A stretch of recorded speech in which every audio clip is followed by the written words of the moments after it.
Santo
Espírito,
Louvado seja o teu nome, Senhor. Amém.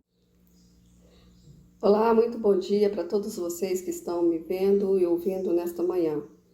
Que a boa mão do Senhor esteja sobre cada um. Hoje nós vamos dar continuidade às duas últimas igrejas das 7 do livro de Apocalipse. Nós já estudamos 5 delas e hoje nós vamos estudar as duas últimas, que é Filadélfia e Laodiceia. E nós queremos reforçar, para que você esteja vendo os outros estudos que estão aqui, linkados aqui abaixo, aqui neste canal do YouTube.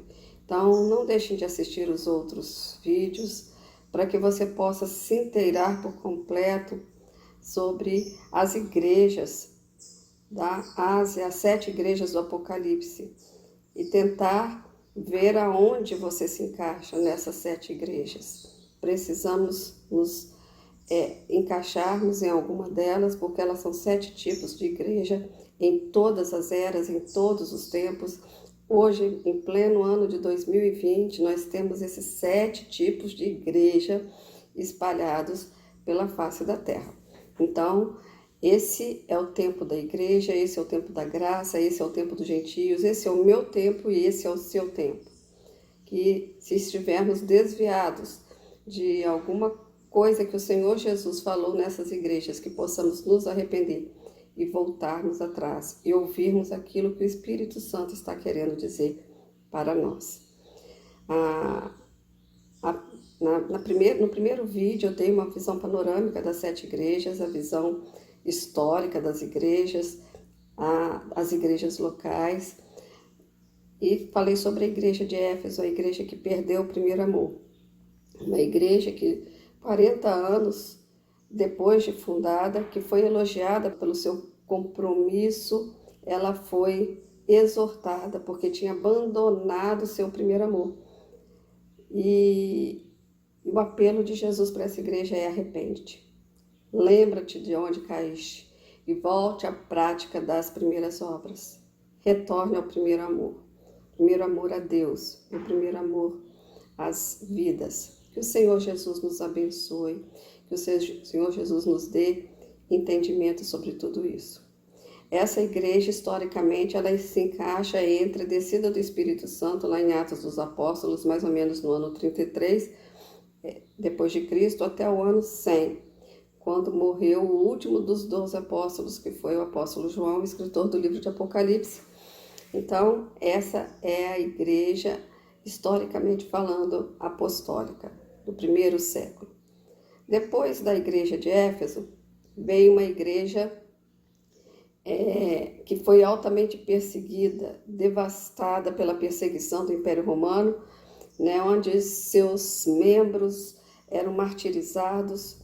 Todos os dias morria alguém na igreja de Esmirna. Então, a igreja que vai do ano 100 até o ano 313 depois de Cristo foi a igreja perseguida, representada pela igreja de Esmirna. Lembrando a vocês que todas essas igrejas viveram no mesmo tempo na Ásia. Elas eram contemporâneas, elas eram da mesma época na qual João estava escrevendo as cartas ao livro de Apocalipse, do livro de Apocalipse. Então, todas elas foram perseguidas, mas a igreja que mais representou a perseguição foi a igreja de Esmirna. Depois da igreja de Esmirna vem, então, a igreja de Pérgamo, representada historicamente do período de 313 até o ano 590 aproximadamente, Existem controvérsias com relação a essas datas, mas elas mais ou menos batem, umas com as outras, depois de Cristo. Então, esta igreja de Pérgamo, ela foi conhecida como uma igreja de alianças. A igreja perseguida, que vinha sendo perseguida até o ano 313, com a conversão de Constantino, ela deixou de ser perseguida e ela começou a fazer alianças com o Império Romano. Então, ela começou a deixar que o Império Romano, introduzisse algumas práticas pagãs dentro da igreja, na ideia de não ser mais perseguida. Ela estava cansada da perseguição e fez alianças com o Império Romano. E a partir daí o Império Romano passou a dominar a igreja cristã que nasceu lá em Atos dos Apóstolos, lá com a descida do Espírito Santo, a igreja pura, chamada de igreja primitiva. Essa igreja foi conhecida então por praticar, os ensinamentos de Balaão e a obra dos nicolaítas. Era uma igreja que realmente ela se deixou vender, ela se deixou ser levada pelas práticas de Balaão. Infelizmente, pela cobiça, pela ganância, pelo simples fato de não ser mais perseguida, ela abriu mão da sua pureza inicial. Depois da igreja de Pérgamo, veio a igreja de Tiatira, que foi do ano 590 até o ano 1517, com a Reforma Protestante. Esse foi o pior período da igreja, esse foi o período histórico que a igreja mais se degradou. Essa foi a igreja prostituída da Idade Média, a igreja que adulterou, que prostituiu, que aceitou as práticas da profetisa Jezabel, que na realidade introduziu dentro de Israel, na época que ela viveu, na época lá do profeta Elias, as práticas aos cultos a Baal. E as Jezabéis desse período histórico introduziram na igreja cristã as práticas aos ídolos pagãos romanos. Então, o que nós vemos, então, foi uma sequência de erros, uma sequência de aceitação, de rompimento com a pureza inicial lá da igreja primitiva. Isso é muito triste, E muitas hoje estão aceitando Jezabéis. Muitas igrejas estão aceitando as Jezabéis. Às vezes os ídolos não são de ouro, de prata, nem de madeira, nem de bronze, mas são ídolos humanos, cantores gospels, pastores que estão na alta, no meio gospel. Então nós vemos então uma corrida aos ídolos, a outros ídolos, ao dinheiro, à prosperidade, à teologia da prosperidade. Isso são doutrinas de Jezabel.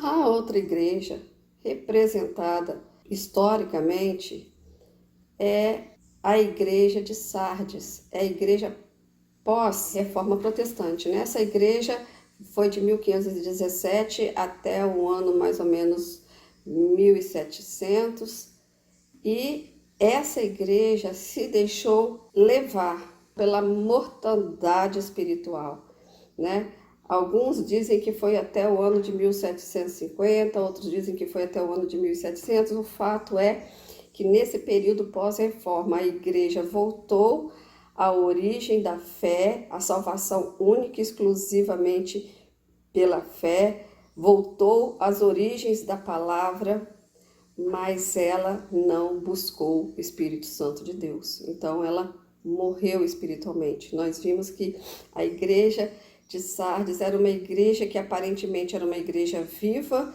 tinha fama de viva, mas ela estava morta.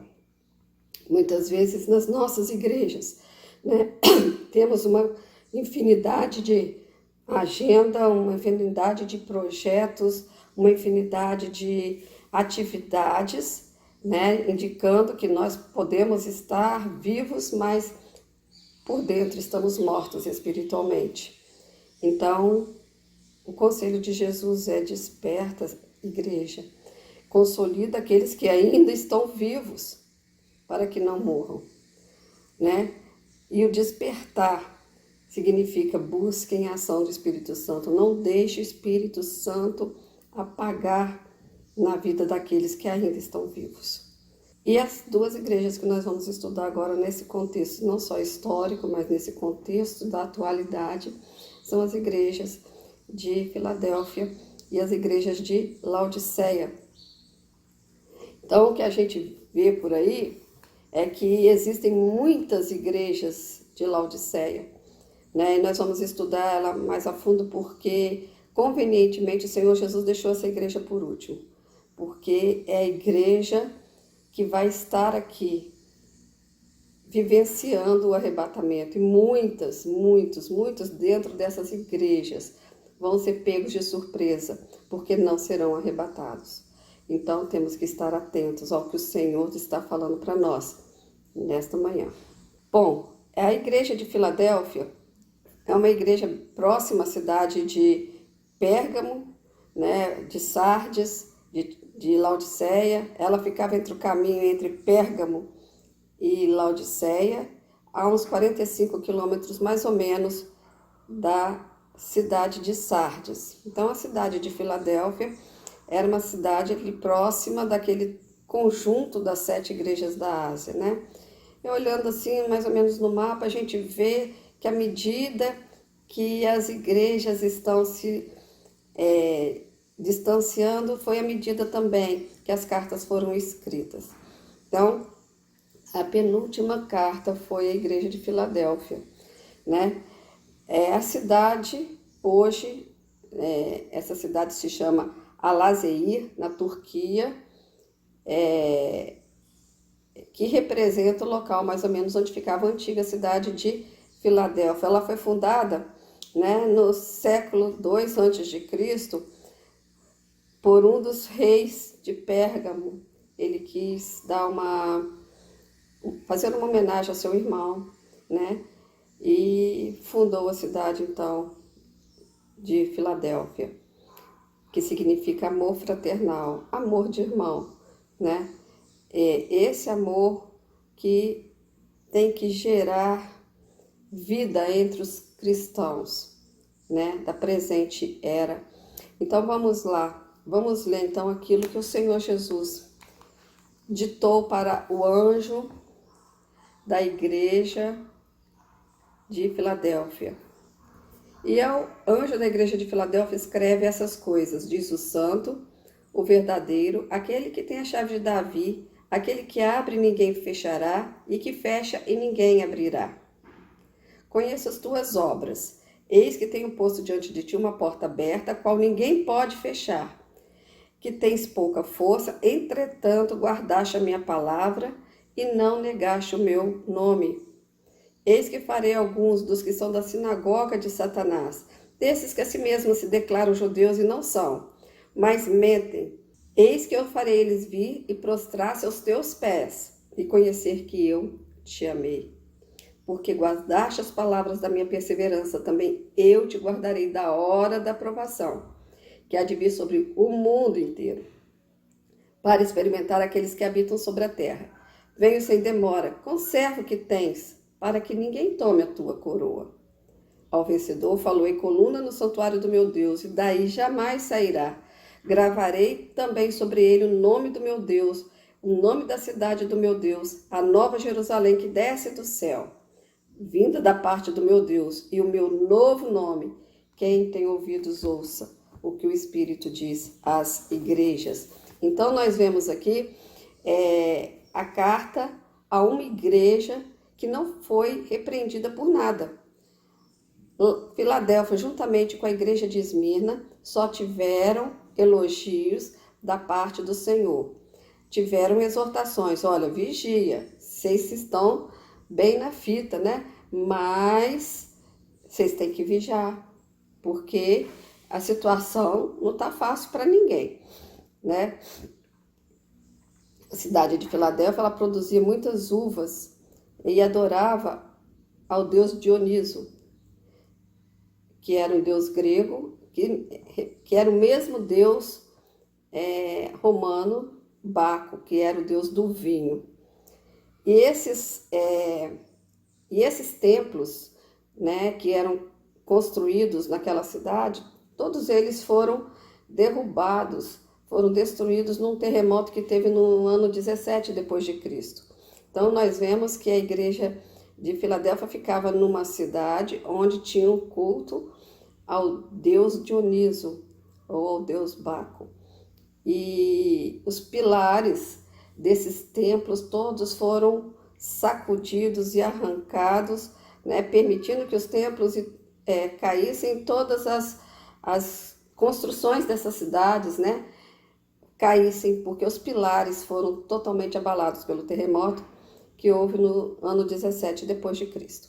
Então, essa cidade de Filadélfia, ela mudou de nome várias vezes, né? Várias vezes. Cada imperador romano que entrava, ele mudava o nome da cidade, até chegar, né, ao nome atual, na época de João, atual para João, né? Filadélfia. Hoje ela é Alazeir, na Turquia.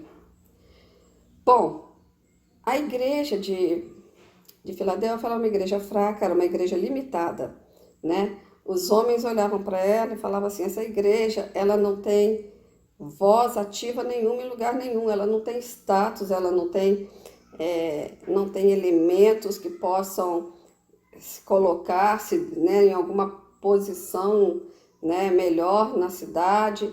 Então era uma igreja fraca e as pessoas olhavam e mediam a força de uma igreja pelo seu tamanho, pelo seu poder e pela sua riqueza, né? Tudo o contrário que a igreja de Filadélfia tinha. Ela não tinha nem força, nem tamanho, nem poder e nem riqueza.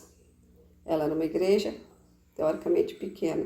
Isso me faz lembrar de algumas igrejas pequenas que a gente conhece, às vezes com 10, 12 mil, mas que estão ali fiéis em todo o tempo, muito mais fiéis do que muitas igrejas que são grandes, que têm nome, que têm status, que têm atividades, né?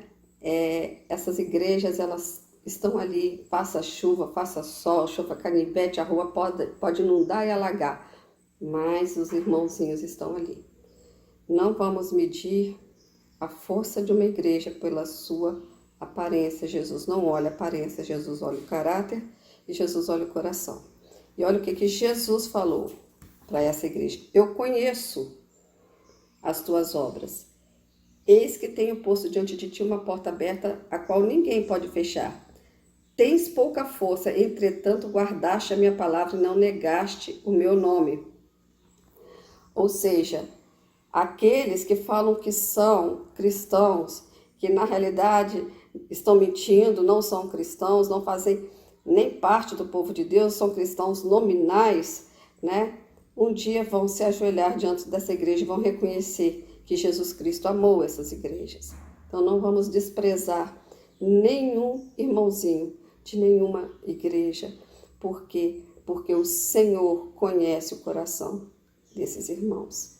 E muitas vezes estão mais limpos do que o coração de muitos de nós que estamos em igrejas que têm uma certa visibilidade, que têm uma certa fama, que têm um certo grau de poder, de tamanho, mas que não temos o coração limpo e puro e íntegro para com o nosso Deus. E a igreja de Filadélfia era uma igreja assim, uma igreja fraca, pequena, mas que diante de Deus era uma igreja forte. Jesus se apresenta para essa igreja como alguém que tem a chave de Davi na mão. Essas coisas diz o santo, o verdadeiro, aquele que tem a chave de Davi, que abre e ninguém fechará, fecha e ninguém abrirá. O que significava essa chave de Davi? Essa chave de Davi significava sinal de autoridade, né? Quando esse texto está lá em Isaías, capítulo 22, versículo 22, quando Davi deu a Eliaquim, né, autoridade sobre a cidade de Jerusalém.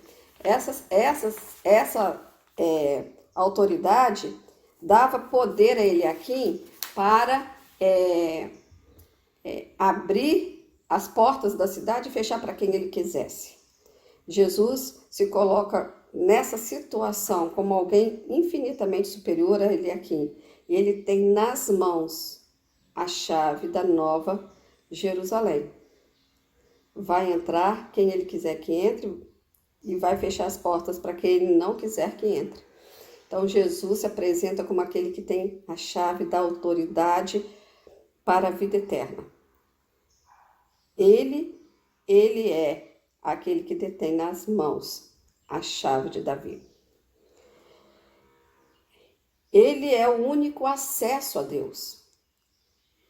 Para quem ele abre a porta, esse tem acesso ao reino. Então, Jesus Cristo é o único caminho que nos leva ao Pai. É o único caminho que nos leva à salvação. Ele tem essa chave nas mãos. É a chave da salvação, a chave de acesso à presença de Deus. E só ele pode abrir essa porta. E só ele pode fechar. Ao mesmo tempo, ele falou aqui que ele colocou uma porta aberta diante da igreja de Filadélfia. Se nós olharmos a igreja de Filadélfia, pegou o período histórico, pela interpretação histórica dela, o período de 1750 a 1900, 900 e pouquinho. Foi o período de avivamento da igreja de Jesus. Como nós vimos, ela vinha de uma igreja morta. A igreja de Sardes, a igreja pós-reforma, estava morrendo porque o espírito estava sendo extinto, o espírito estava sendo apagado, né? E agora a igreja de Filadélfia, ela vem com um avivamento, mostrando para nós, gente, que sem o Espírito Santo não existe avivamento, não existe salvação de vidas. A igreja precisa estar cheia do poder de Deus. Foi assim lá em Atos dos Apóstolos e foi assim no período dos grandes avivamentos pós-reforma. Então, a igreja de Filadélfia representa a igreja do avivamento, a igreja avivalista, a igreja missionária. A partir deste grande avivamento, né, um dos maiores avivalistas que existiu foi John Wesley, muito conhecido dos metodistas, né? A partir desses avivamentos, o evangelho foi penetrando em todo o mundo, atravessou o Oceano Atlântico e foi parar nas Américas. Um grande campo missionário se abriu, então, a partir de um avivamento. Então, nós vemos que sem esse avivamento não existe uma igreja missionária. Precisamos, então, do Espírito Santo de Deus para que a missão de salvar vidas, que é a nossa principal missão. A nossa principal missão não é ficar fazendo entretenimento dentro dos templos para membros já crentes. A nossa principal missão é ganhar vidas para o Senhor Jesus Cristo, para o reino de Deus. Essa é a missão da igreja, o ide e pregar o evangelho a toda criatura. Então, essa é a nossa principal missão. Se as nossas programações e atividades não estiverem gerando fruto para o reino de Deus, elas são atividades mortas. A nossa agenda é uma agenda morta. É apenas atividades. São apenas atividades que nos levam para levar morte para as pessoas. Somos ativistas. Não estamos trabalhando corretamente no reino de Deus. Ele chama alguns que se declaram judeus, mas que não fazem parte do reino de Deus, não fazem parte da igreja de Deus, eles são sinagogas de Satanás. Ele falou essa mesma expressão lá para a igreja de Esmirna, a igreja perseguida, né? Porque os judeus da cidade de Esmirna se declaravam os detentores, né, do acesso a Deus, né? Nós somos o povo de Deus, nós somos os judeus, né? É conosco que está todas as verdades que Deus quer revelar para a humanidade. E nesse contexto, a gente olha que a cidade de Esmirna sofreu esse tipo de perseguição dos próprios judeus. Porque os judeus se declaravam o único e exclusivo povo de Deus, mas que na realidade eles eram sinagoga de Satanás, foi isso que Jesus falou. Da mesma forma, Jesus está falando para os judeus da cidade de Filadélfia. Curiosamente, foram as duas igrejas que não sofreram nenhuma repreensão de Jesus. Ou seja, nas igrejas filadélfias hoje, existem cristãos que se dizem cristãos, mas que não são sinagoga de Satanás. Eles defendem o projeto de Satanás quando eles perseguem aqueles que querem verdadeiramente levar a palavra de Deus sem corrupção, né? Sem penduricalhos, né? Não é bem assim, não tem nada a ver. Olha, isso daí é coisa de gente fanática, olha, isso daí é coisa de gente radical, né? E começam a perseguir a própria igreja de Deus. Jesus Cristo fala que esse tipo de gente que se declara cristão, na época de João se declarava judeu, mas antes era sinagoga de Satanás, essas pessoas vão se ajoelhar diante desses cristãos verdadeiros que estão levando a palavra com fidelidade, com integridade, sem ficar mascarando a palavra de Deus, sem ficar colocando coisas agradáveis, né? Na realidade, esses cristãos um dia vão se ajoelhar diante da verdadeira igreja de Cristo e vão ter que reconhecer que Jesus Cristo amou essa igreja e foi essa igreja que foi arrebatada. Então, temos que estar atentos, meus queridos. Às vezes existem falsos judeus no nosso meio, né? Falsos judeus nas nossas igrejas, falsos judeus espalhados no mundo com o nome de cristãos, mas que são perseguidores da verdadeira doutrina de Cristo, quando eles ensinam doutrinas erradas e quando perseguem aqueles que querem ensinar aquilo que está com integridade na palavra de Deus, sem tirar nem pôr, nem um tio, nem uma vírgula, né? Então, temos que estar atentos para não cairmos nessa teia de aranha que está se construindo em volta das igrejas, né? No mundo inteiro. Que as igrejas de Filadélfia permaneçam fiéis, né? E a promessa de Jesus, ele diz o seguinte: porque você guardou a minha palavra e a minha perseverança, também eu vou te guardar da hora da provação, que há de vir sobre o mundo inteiro para experimentar todos os que habitam sobre a terra. É uma promessa de que a igreja de Filadélfia vai ser arrebatada e não vai passar pela grande tribulação. Então, meus queridos, se você não quer entrar do capítulo 6 em diante do Apocalipse, né? Porque o capítulo 4 e 5 é uma visão que João teve do céu, mas os juízos de Deus começaram no capítulo 6. Guarde a palavra de Cristo com fidelidade, com perseverança, com dedicação e com integridade. Não se deixe levar por essas ondas, esses modismos, essas palavras que não é bem assim, não tem nada a ver. Paulo já falava sobre isso, né? Olha, nos últimos dias, os próprios cristãos vão se cercar de pessoas que vão falar aquilo que seus ouvidos querem ouvir, né? Eles vão se cercar de mestres, de pastores que falam aquilo que os seus ouvidos querem ouvir. É mais cômodo, é mais fácil, né?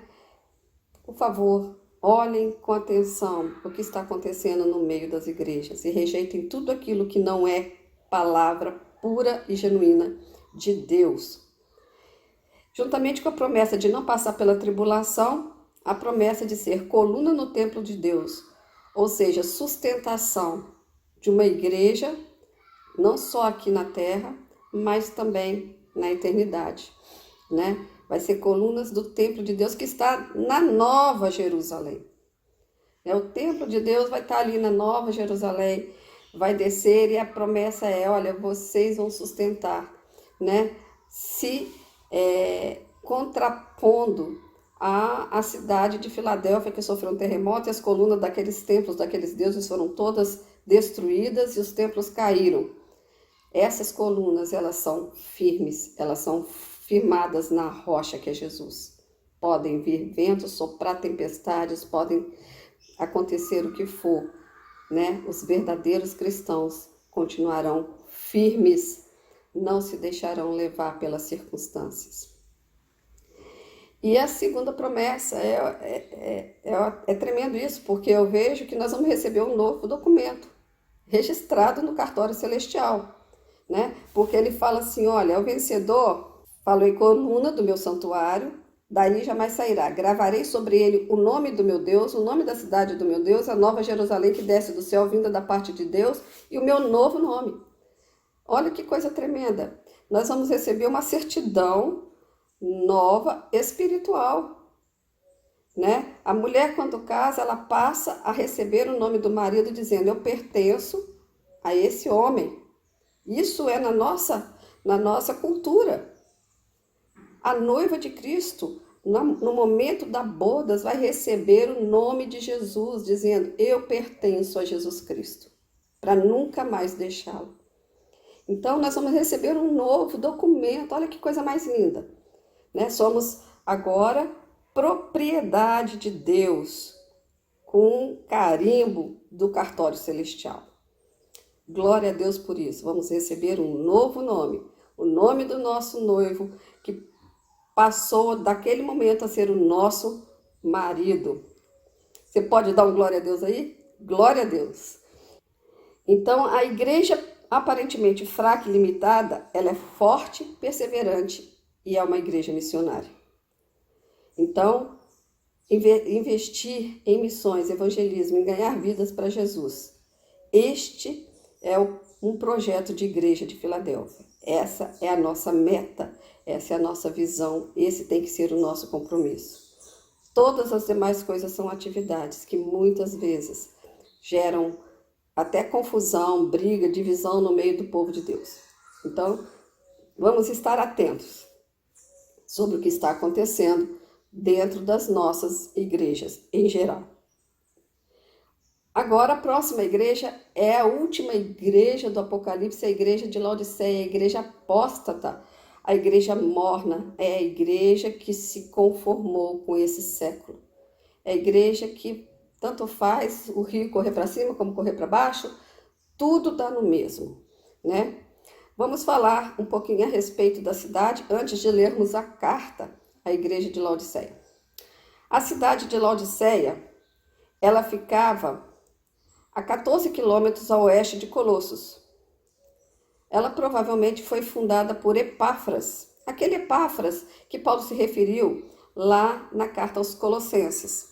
E se reuniu na casa de uma irmã chamada Ninfa. Então nós vemos então que Colossos e Laodiceia estavam muito próximos, 14 quilômetros. É por isso que Paulo, no finalzinho da carta aos Colossenses no capítulo 4, versículos 15 e 16, ele diz que, olha, eu estou escrevendo uma carta para vocês, Colossenses, mas eu quero que essa carta seja lida na igreja de Laodiceia. E a carta que eu escrevi para a igreja de Laodiceia seja lida aí na igreja que se reúne em Colossos, muito provavelmente na casa de Ninfa. Então, essa carta de Laodiceia, ela sumiu, desapareceu, ela não está no cânon da Bíblia, mas Paulo se refere a essa carta no livro de Colossos, lá nos versículos, no versículo 16. Então, a gente vê Colossos e Laodiceia estavam muito próximos, eram igrejas muito próximas. Provavelmente, então, a igreja de Laodiceia deve ter sido fundada por Epáfras, né? E foi pastoreada talvez por Arquipo. Paulo se refere também a Arquipo no livro de Colossenses, capítulo 4, né? Lá no finalzinho da carta, né? Ele se apresenta para a igreja de Laodiceia, e agora eu vou ler a carta, né? Que está em Apocalipse, capítulo 3, versículos de 14 até o versículo 22. Vamos lá. Ao anjo da igreja de Laodiceia escreve, essas coisas diz o Amém, a testemunha fiel e verdadeira, o princípio da criação de Deus. Conheço as tuas obras, que nem és frio nem és quente. Quem dera você fosse frio ou quente. Assim, porque você é morno, nem és quente, nem frio, estou a ponto de vomitar-te da minha boca. Pois dizes, estou rico e abastado, eu não preciso de coisa alguma. Nem sabes que tu és infeliz, sim, miserável, pobre, cego e nu. Eu te aconselho que de mim compres ouro refinado pelo fogo para te enriqueceres, vestiduras brancas para te vestires, a fim de que não seja manifesta a vergonha da tua nudez, e colírio para ungires os teus olhos, a fim de que vejas. Eu repreendo e disciplina todos quanto amo. Sê, pois, zeloso e arrepende-te. Eis que estou à porta e bato. Se alguém ouvir a minha voz e abrir a porta, entrarei em sua casa e cearei com ele e ele comigo. Ao vencedor dar-lhe-ei sentar-se comigo no meu trono, assim como também eu venci e me sentei com meu Pai no seu trono. Quem tem ouvidos, ouça o que o Espírito diz às igrejas. E o que a gente está vendo aqui é, então, aquele que se apresenta como o Amém, né? Testemunha fiel, princípio da criação de Deus. Jesus, em outras palavras, está dizendo assim: eu sou o primeiro, eu sou o último. Fora de mim, além de mim, não existe outro. O Amém é certamente, com certeza. E no final de uma oração, a gente fala o Amém concordando com aquela oração. Por isso temos que tomar muito cuidado quando a gente diz o Amém para uma oração, né? Tem que ver se a concordância está de acordo com a palavra de Deus e com aquilo que está no coração do Pai, né? Então, ele se apresenta como o ponto final de todas as coisas. Bora, daqui para frente acabou a chance das igrejas. Agora é o Amém. Daqui para frente agora é o final de tudo, né? Conheço as tuas obras, que nem és frio e nem quente. Quem dera se fosse frio ou quente. Assim, porque você é morno, nem és quente nem frio, estou a ponto de te vomitar da minha boca. O irmão Zanardo, há umas semanas atrás, numa das devocionais, ele falou a respeito da igreja de Laodiceia, falou sobre a cidade de Laodiceia. Se vocês quiserem saber mais detalhes, procurem, né, nesse canal da igreja, nas devocionais, né, uma devocional específica do irmão Zanardo sobre Laodiceia. Eu vou simplificar porque eu estou falando de duas igrejas ao mesmo tempo, mas eu vou pegar os itens mais importantes, né? Quem dera se fosse frio ou quente. Se a gente for olhar, a cidade de Laodiceia estava entre duas cidades importantes que fazia parte ali do chamado triângulo, né, do rio Lico. Então, essa igreja, ela fazia parte, juntamente com Hierápolis e Colossos, de um grupo de 3 cidades, próximas umas das outras, né, e que tinham a mesma agricultura, as mesmas riquezas da região, né? Hierápolis é uma cidade, né, hoje bem conhecida turisticamente na Turquia, Pamukkale, que tem umas piscinas naturais, né, sobre rochas de calcário e que são quentes, né? Essas águas formam essas piscinas e vão subindo, né, até chegar lá no alto, onde a cidade de Hierápolis foi fundada. E eram piscinas de água natural e quente, eram então águas termais. As águas de Hierápolis eram conhecidas como águas que curavam pela sua temperatura, né? E as águas de Colossos eram chamadas de águas frias, água potável, água boa para se beber, para se consumir. Mas as águas que chegavam em Laodiceia eram águas mornas. Laodiceia ficava ali no meio, então ela descia, a água descia quente de Hierápolis, mas chegava em Laodiceia mornas. E iam para Colossos e chegavam em Colossos águas frias. Então, Laodiceia ficava ali no meio. Então, aquela água era uma água enjoativa. As pessoas costumavam vomitar quando bebiam aquela água, porque eram águas mornas. E Jesus usou o contexto da cidade, onde a cidade estava localizada, para dizer a expressão dele de aversão a essa igreja que estava em Laodiceia, né? Então, era uma igreja morna. O que é uma igreja morna, gente? É uma igreja convencida, aquela igreja denorex, né? Que parece que é, mas não é, né? É uma igreja que começa a duvidar, que começa a questionar as verdades bíblicas, de Cristo apostatar da fé. É uma igreja que vai, aos poucos, se apostatando da fé. Começa a relativizar a palavra. O que quer dizer isso? É adaptar os conceitos do mundo. Mas Jesus fala, lá em Romanos 12:2, através do apóstolo Paulo, não vos conformeis com este mundo, mas transformai-vos pela renovação da vossa mente. Então, é aquela igreja que quer adaptar-se, né, ao mundo, quer que Jesus Cristo se adapte ao seu modo de viver, ao seu conceito de viver, né, os valores que você defende. É uma igreja que está querendo se amoldar a este mundo. Essa é uma igreja morna, é uma igreja que não possui dentro de si, né, a integridade da palavra. O evangelho verdadeiro saiu de moda. E se um novo evangelho foi aceito e se ajusta aos nossos compromissos de lazer, o evangelho que se encaixa no nosso estilo de vida. Preste atenção. Você que está querendo se adaptar, né, às coisas de Deus, Deus não vai se adaptar a você.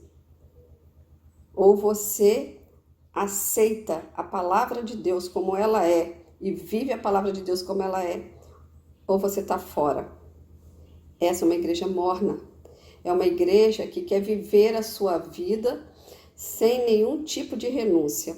Não quer renunciar nada. É uma igreja que tanto faz como tanto fez. Ela é uma igreja que fica em cima do muro. Às vezes ela ama Jesus, às vezes ela ama o mundo. E a palavra de Jesus lá em 1 João é: não ameis ao mundo nem as coisas que existem nele. Porque tudo que é no mundo não vem de Deus. Não procede de Deus. Então, vamos abrir mão daquilo que nós achamos que é importante para nós, mas que contraria a palavra de Deus. Vamos renunciar aos nossos prazeres, aos nossos conceitos e valores. O que você acha não importa para Deus. O que verdadeiramente importa é se você obedece ou não a palavra dele. Você pode ser um PhD, você pode ter a cultura que for, chegar diante de Deus com os títulos que você quiser. Mas se você não estiver em linha com a palavra de Deus, você vai ficar, infelizmente. E não adianta ficar com raiva de mim não, porque eu não estou aqui para poder falar o que os seus ouvidos querem ouvir. Eu estou aqui para falar aquilo que a palavra de Deus diz. Os falsos profetas falaram para o povo de Israel que os ouvidos deles queriam ouvir. Eles sofreram 70 anos de um cativeiro na Babilônia porque não quiseram ouvir a Deus. Não quiseram ouvir o que o profeta Jeremias estava falando. Presta atenção. O que é conveniente para você às vezes não é a vontade soberana de Deus na sua vida. E a palavra de Jesus no final é: aconselho-te que de mim compres ouro refinado pelo fogo para te enriqueceres, vestiduras brancas para te vestires, a fim de que não seja manifesta a tua vergonha, nem a sua nudez, e colírios para ungires os teus olhos, a fim de que vejas. A cidade de Laodiceia era uma cidade reconhecida pela sua indústria têxtil, principalmente pela produção de lã negra, provinda das ovelhas negras. Ela era reconhecida e era famosa por isso. Ela também era reconhecida pelos seus bancos. Ela tinha um grande sistema financeiro. Muito provavelmente, ela era uma cidade onde circulava muito, mas muito dinheiro. E a cidade de Laodiceia era uma cidade autossuficiente, independente. Tanto é que no terremoto que houve na década de 60 depois de Cristo, ela não aceitou nenhum dinheiro do Império Romano para reconstrução. Ela se auto-reconstruiu. Ela era autossuficiente. Era uma igreja situada numa cidade extremamente rica, muito provavelmente composta de pessoas também ricas. Riqueza, meus irmãos, não é pecado. O nosso erro é quando a gente confia nessas riquezas, confia nesse dinheiro, né? E era uma cidade também que ela tinha um grande centro farmacêutico com especialidade nos olhos, né? Na indústria oftalmológica. E ela fabricava um colírio também que era procurado por várias cidades vizinhas, que tinha uma propriedade peculiar para curar doenças dos olhos. Então, te aconselho que você compre de mim ouro refinado pelo fogo para te enriquecer. Ele está falando o seguinte: olha, não confie nas riquezas dos seus bancos, do seu sistema financeiro, porque a minha riqueza não está aqui nessa terra. Onde está o teu tesouro, está o teu coração. Então, se o teu coração não estiver comigo, as tuas riquezas de nada vão adiantar para você. Você não pode comprar salvação, você não pode comprar a vida eterna com dinheiro. Sugiro que você compre de mim o ouro, verdadeiro ouro refinado. E também vestes brancas para te vestires, a fim que não veja vergonha da tua nudez. Ou seja, essa lã preta que você produz aí não vai te adiantar nada, porque você é uma igreja nua, miserável, contrastando com a igreja de Esmina, que era uma igreja pobre financeiramente, mas era uma igreja rica com Deus. A igreja de Laodiceia era uma igreja miserável, pobre, cega e nua. Então, as vestes brancas são aquelas vestes das bodas do Cordeiro, em que toda noiva de Cristo vai usar. São os atos de justiça dos cristãos, que está lá em Apocalipse 19. Então, se você não tiver com as vestes brancas, você não vai entrar na bodas. Com nenhuma outra vestimenta, nenhuma outra forma de se cobrir. E o colírio? A igreja era uma igreja cega. Ela se enganava ela mesma, ela não enxergava os seus problemas. Ela estava achando o seguinte: eu tô indo na igreja no domingo à noite, de vez em quando, ou vou de manhã à noite, e na terça está tudo muito bom. Não está, não. Não está, não. Jesus quer muito mais.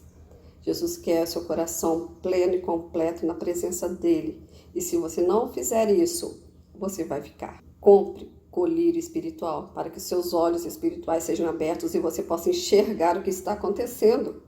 Jesus está às portas, Jesus está voltando, mas a igreja de Laodiceia está achando que isso tudo vai acabar.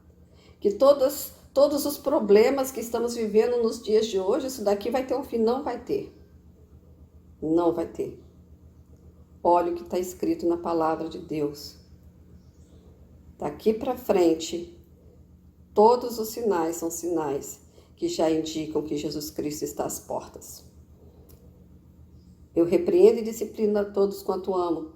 Se, pois, zeloso e se arrepende.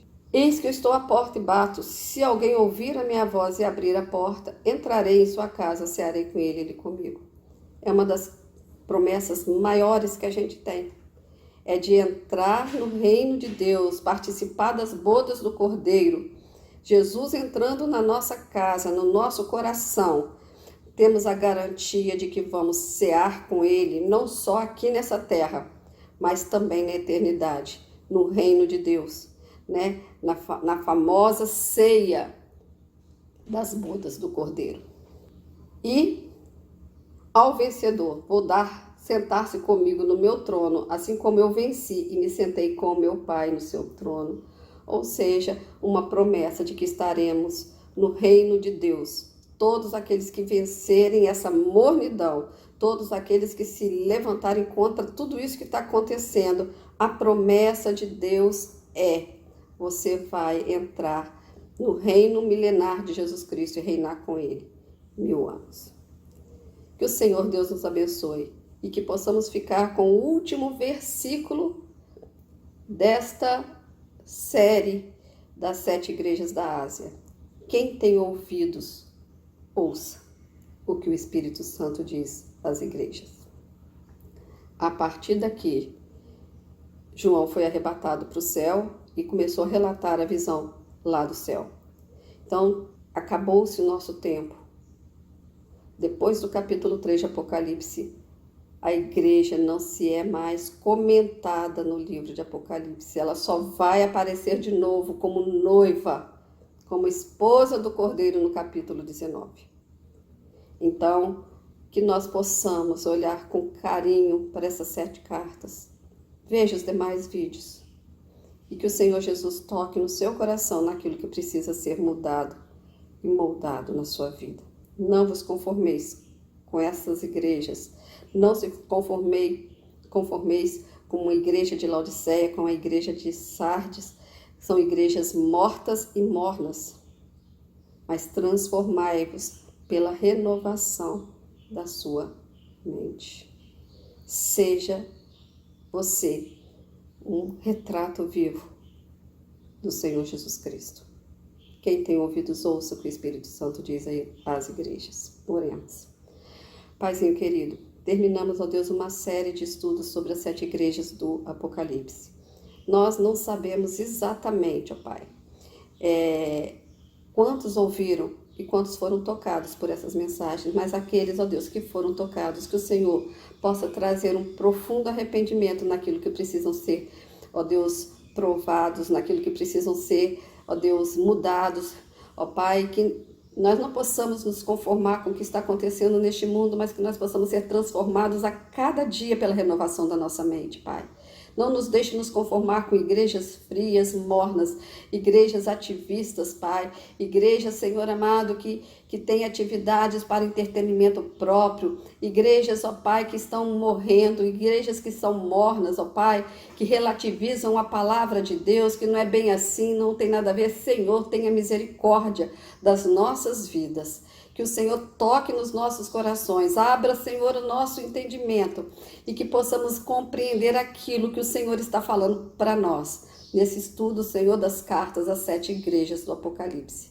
Que o Senhor nos abençoe, que o Senhor nos guarde e que o Senhor nos dê vitória a cada dia, em nome de Jesus. Amém.